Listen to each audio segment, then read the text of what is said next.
Hello friends, Radhe Radhe. आप सभी लोग मित्रों कैसे हैं। आशा करती हूँ कि आप सभी लोग भगवान श्री हरि की कृपा से अच्छे होंगे, परम मंगल में होंगे। तो आज हम आप सभी को साल 2025 के बैसाख मास के शुक्ल पक्ष में आने वाली एकादशी की आप सभी को वीडियो लेकर आई हूँ और आप सभी को बैसाख मास के शुक्ल पक्ष में आने वाली एकादशी की आप सभी को अनंत और अनंत शुभकामनाएं देती हूँ। मित्रों, आज की इस वीडियो में हम जानेंगे बैसाख मास के शुक्ल पक्ष में आने वाली एकादशी का नाम क्या है, इसका महत्व क्या है, एकादशी तिथि का प्रारंभ कब से हो रहा है, समाप्त कब होगी, पारण का समय क्या रहेगा, पूजा विधि क्या है, ये सभी महत्वपूर्ण बातें आज की इस वीडियो में हम जानेंगे। तो चलिए मित्रों शुरू करते हैं। वीडियो शुरू करने से पहले मेरा आपसे मित्रों छोटा सा रिक्वेस्ट है, यदि आप सभी को मेरी वीडियो थोड़ी भी पसंद आए तो आप लाइक शेयर सब्सक्राइब करना बिल्कुल मत भूलिएगा और प्यारा सा कमेंट लिख कर ज़रूर बताइएगा कि ये वीडियो आप सभी को कैसी लगी। तो चलिए वीडियो को शुरू करते हैं। बैसाख मास के शुक्ल पक्ष में आने वाली एकादशी का नाम मित्रों मोहिनी एकादशी है। 24 अवतारों में भगवान श्री हरि का जो 24 अवतार हुआ है उसमें से एक अवतार मोहिनी अवतार है, जिसमें भगवान श्री हरि ने स्त्री का रूप धारण किया था, उसी को कहते हैं मोहिनी अवतार। मोहिनी अवतार बैसाख मास के शुक्ल पक्ष में आने वाली एकादशी के दिन ही मोहिनी अवतार भगवान श्री हरि ने धारण किया था, तभी से मोहिनी एकादशी का पर्व मनाया जाता है।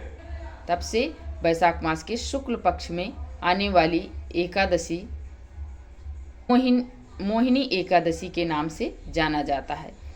अब जानेंगे मोहिनी एकादशी के दिन भगवान श्री हरि की पूजा कैसे करें। तो पूजा मित्रों सुबह जल्दी से उठना चाहिए, भोर में उठें और अपने नित्य कर्मों से निवृत्त होने के उपरांत स्नान करें। स्नान में गंगा जल मिश्रित जल से स्नान करें। आस पड़ोस में नदी तालाब है तो उसमें स्नान कर लीजिए। गंगा जी में स्नान करने से तत्काल 2 गुने पुण्य फल तत्काल बढ़ जाते हैं, इसलिए नदियों में स्नान करना चाहिए। यदि है आस पड़ोस में तो, नहीं है तो गंगा जल मिश्रित जल से स्नान कर लीजिए। साफ स्वच्छ धुला हुआ पीले रंग का वस्त्र धारण कर लीजिए। और भगवान श्री हरि को पीला रंग अत्यंत प्रिय है, तो इसलिए धारण किया जाता है कि हम भगवान की प्रसन्नता के लिए ये व्रत कर रहे हैं, जिसमें हमारे भगवान श्री हरि प्रसन्न हों वो कार्य हम करें। तो हम पीले रंग का वस्त्र धारण करें और भगवान जी को भी इस दिन पीले रंग का ही वस्त्र धारण कराया जाता है। इनको पीताम्बरधारी भी कहते हैं। इसीलिए तो फिर हमें स्नान करके अपने घर में, पूरे घर में गंगा जल का छिड़काव कर दें। गंगा जल का छिड़काव करने के बाद सबसे पहले दहलीज पूजन कर लें। माता लक्ष्मी का आगमन हो जाए, पहले देहली पर हल्दी से थोड़ा सा पूरे देहली पर लीप दें। फिर एक किनारे में हल्दी से कुमकुम से आप स्वास्तिक बना दीजिए, थोड़ा सा पुष्प डाल दीजिए, तिल के तेल का दीपक जला दीजिए। माता लक्ष्मी का आगमन हो गया। फिर इसके बाद आइए अपने घर के मंदिर में थोड़ा सा हाथ में जल पुष्प लेकर अपने व्रत का संकल्प ले लीजिए। फिर उसके बाद जहाँ पर आपको भगवान जी की चौकी लगानी है वहाँ पर साफ स्वच्छ करके पटा ले लीजिए। पटे पर धुला हुआ पीले रंग का वस्त्र बिछा दीजिए। बिछाकर भगवान श्री हरि के विग्रह है तो आप तिल का या पुष्प का आसन देकर विराजमान कर लीजिए। लड्डू गोपाल हैं तो आप इस दिन पंचामृत से स्नान करवा दीजिए। करवाने के बाद फिर आपको विराजमान करना है और वहाँ पर थोड़ा सा तिल का आसन देकर विराजमान कर लें। यदि लड्डू गोपाल नहीं है तो आप विग्रह को विराजमान कर लीजिए और गणेश भगवान को भी तिल का आसन देकर विराजमान कर दीजिए। और करने के बाद आप अपने दीपक को भी तिल का आसन देकर विराजमान कर लीजिए। करने के बाद फिर सबसे पहले हम सभी को एक लोटे में जल लेंगे। पुष्प की सहायता से सभी को भाव रूप से स्नान करवाएंगे। करवाने के बाद अंक पोषण यानी कि एक साफ स्वच्छ धुले हुए वस्त्र से विग्रह को पोंछ लेंगे। पोंछने के बाद सभी को वस्त्र स्वरूप कलावा समर्पित कर दें। करने के बाद फिर पीले चंदन से तिलक कर दें। गणेश भगवान को रोली से कर दें। अपने दीपक को भी हल्दी रोली से कर दें। करने के बाद सबसे पहले हम दीपक प्रज्वलित करेंगे। दीपक प्रज्वलित करें, घी का दीपक, गाय के घी का दीपक प्रज्वलित करें। करने के बाद फिर आप भगवान जी को तिलक कर दिए हैं, वस्त्र स्वरूप कलावा समर्पित कर दें। करने के बाद आपके पास जनेऊ है तो जनेऊ समर्पित करें, पीले रंग का पुष्प समर्पित करें। करने के बाद सभी को फिर भगवान जी को भोग लगाएंगे। जो भी हमारे पास सामर्थ्य है, जो हमारे पास अवेलेबल है, ऋतु फल और मिश्री का भोग या ड्राई फ्रूट्स का भोग या दूध से बनी कोई भी मिठाई का भोग लगाएं, या दूध और शक्कर डाल के भगवान जी को भोग लगाएं। लगाने के बाद जब भी हम भोग लगाएं उसमें तुलसी दल अनिवार्य होता। बिना तुलसी दल के हमारे भगवान श्री हरि भोग नहीं ग्रहण करते हैं। तो हमें तुलसी दल एकादशी के दिन नहीं तोड़ना चाहिए, एक दिन पहले हम तोड़ कर रख लें। एक तुलसी कभी बासी नहीं मानी जाती, गंगा जल से धुलकर आप भोग लगा सकते हैं। फिर इसके बाद हम धूप जलाएंगे। धूप जलाकर सबसे पहले गणेश भगवान जी को दिखाएंगे, फिर श्री हरि विष्णु भगवान को दिखाकर फिर कपूर से हम आरती करेंगे। यदि कपूर है तो, नहीं है तो जो दीपक प्रज्वलित किए हैं इसी दीपक से आप आरती कर लें।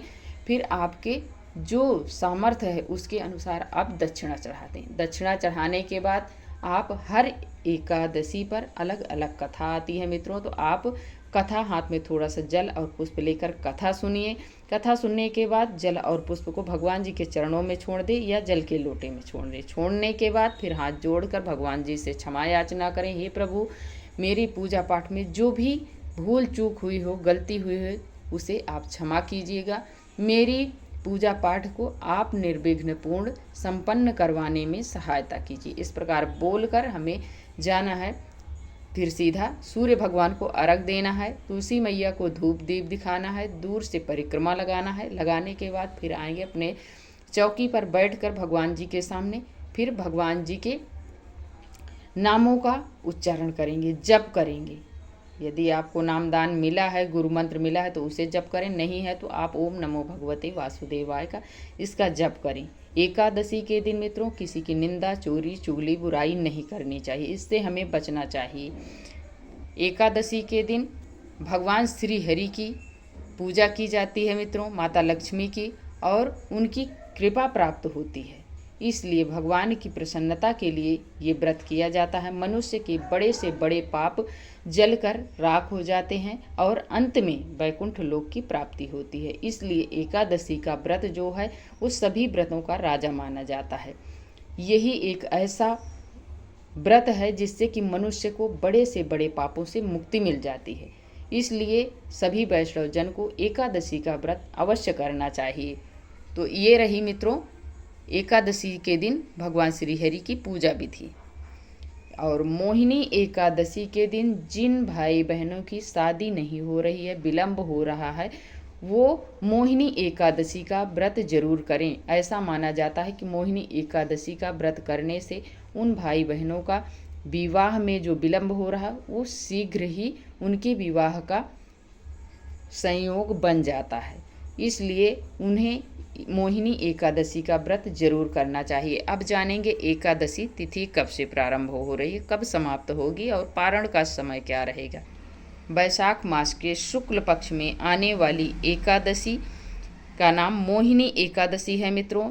साल 2025 में 8 मई दिन गुरुवार को मोहिनी एकादशी का व्रत किया जाएगा। मोहिनी एकादशी तिथि 7 मई सुबह 10:28 पर प्रारंभ हो रही है और अगले दिन 8 मई की सुबह 12 बजे समाप्त हो जाएगी। ऐसे में उदया तिथि के अनुसार व्रत 8 मई दिन गुरुवार को किया जाएगा। एकादशी के दिन पूजा का शुभ समय क्या रहेगा वो भी जान लेते हैं। पूजा का शुभ मुहूर्त रहेगा मित्रों सुबह 5:12 से 9 बजे तक हमें शुभ समय में ही कर लेना चाहिए। अब जानेंगे एकादशी के व्रत का पारण कब किया जाएगा। 9 मई दिन शुक्रवार सुबह 5:41 से लेकर 8:16 तक पारण हमें कर लेना चाहिए द्वादशी में, तभी हमें एकादशी का पुण्य फल प्राप्त होता है। जब भी हम एकादशी का व्रत रखें तो हमें समय से ही उदया तिथि में द्वादशी में ही हमें अपने व्रत का पारायण कर लेना चाहिए। पारण से ठीक पहले हमें ब्राह्मण के लिए सीधा दक्षिणा निकाल कर रख देनी चाहिए, तभी हमें व्रत का पारण करना चाहिए। पारण में यदि हम गंगा जल तुलसी से यदि हम पारण अपना करते हैं, खोलते हैं, तो तुरंत हमें 1000 गौदान का पुण्य फल प्राप्त हो जाता है मित्रों। तो चाहे आप चावल से भी खोल सकते हैं, गंगा जल और तुलसी दल से भी खोल सकते हैं, या भगवान जी के चरणों तक से भी आप खोल सकते हैं, वो आपकी टोटल मर्जी है।